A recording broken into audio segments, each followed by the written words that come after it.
এরপর আমরা 16 দাগের প্রশ্নটি নিয়ে আলোচনা করব।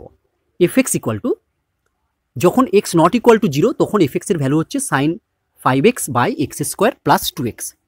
আবার যখন এক্সের মান হচ্ছে 0 তখন এফএক্সের ভ্যালু হচ্ছে কে প্লাস হাফ।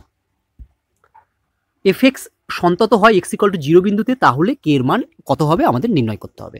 অর্থাৎ প্রশ্নে বলা আছে এফএক্স হচ্ছে কন্টিনিউয়াস এক্স ইকুয়াল টু 0 বিন্দুতে, তাহলে কে এর মান কত আমরা নির্ণয় করব। দেখো এক্ষেত্রে যেহেতু এক্স নট ইকুয়াল টু 0 আছে, তাই এক্ষেত্রে আমরা কন্টিনিউয়াসের যে ফর্মুলাটি প্রয়োগ করব সেটি হলো, অতএব limit x tends to 0 F x equal to f of 0। Normally আমরা কি লিখি? নর্মালি কন্টিনিউয়াস হলে আমরা লিখি limit x tends to 0 minus F x equal to limit x tends to 0 plus F x equal to f of 0।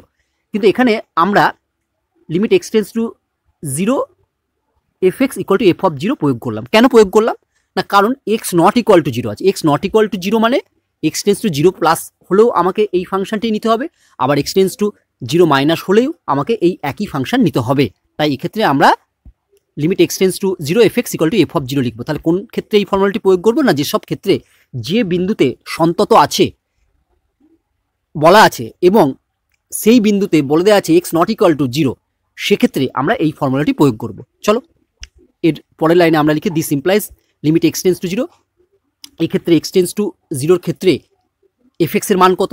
দেখো x tends to 0 মানে কিন্তু x equal to 0 নয়, এক্স টেন্স টু 0 মানে actually কিন্তু x not equal to 0, কারণ এক্সের মান ক্রমশ 0-র দিকে অগ্রসর হচ্ছে এবং 0-র খুব কাছাকাছি যাচ্ছে, কিন্তু কখনোই 0 নয় এক্স টেন্স টু 0 মানে। তার মানে এক্স টেন্স টু 0 মানে কোন ফাংশনটা নেবো? যেখানে এক্স নট ইকুয়াল টু 0 বলা আছে। তাহলে এক্ষেত্রে এফ এক্সের মান আমরা বসাবো কত?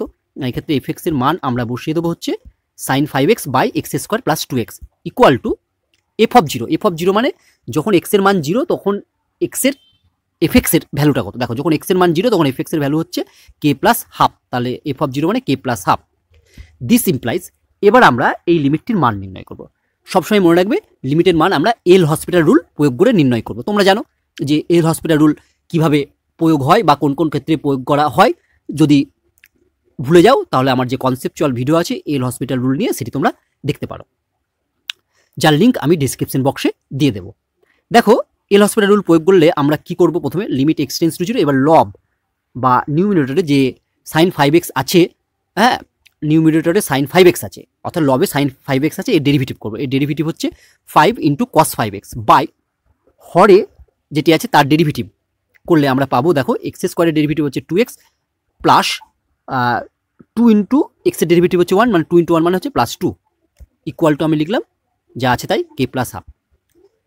এবার দেখো আমি যদি হরে এক্সের মান 0 বসাই তাহলে আমার কিন্তু হরটি 0 হচ্ছে না, তাহলে এরপর আর আমি ডেরিভেটিভ করব না। কিন্তু এখানে যদি আমি দেখতাম যে লব এবং হর উভয়ের ক্ষেত্রে এক্সের মান 0 বসিয়ে উভয় 0 চলে এসছে, তাহলে কিন্তু আমি আবার এল হসপিটাল প্রয়োগ করতাম, মানে আবার লব এবং হরের ডেরিভেটিভ করতাম। কিন্তু এখানে আমি যেহেতু দেখতে পাচ্ছি যে ডিনোমিনেটরে যদি এক্স ইকুয়াল টু 0 বসাই তাহলে ডিনোমিনেটরটি 0 আসছে না, তাই এক্ষেত্রে এক্সের মান আমি 0 লব এবং হরে বসিয়ে দেবো। দেখো দিস ইমপ্লাইজ যখন এক্সের মান আমি বসিয়ে দেবো তখন কিন্তু আর লিমিটটি আমি লিখবো না।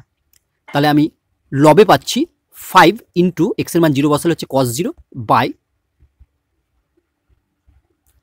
2 ইন্টু 0 মানে 0 প্লাস 2 ইকুয়াল টু হচ্ছে কে প্লাস হাফ।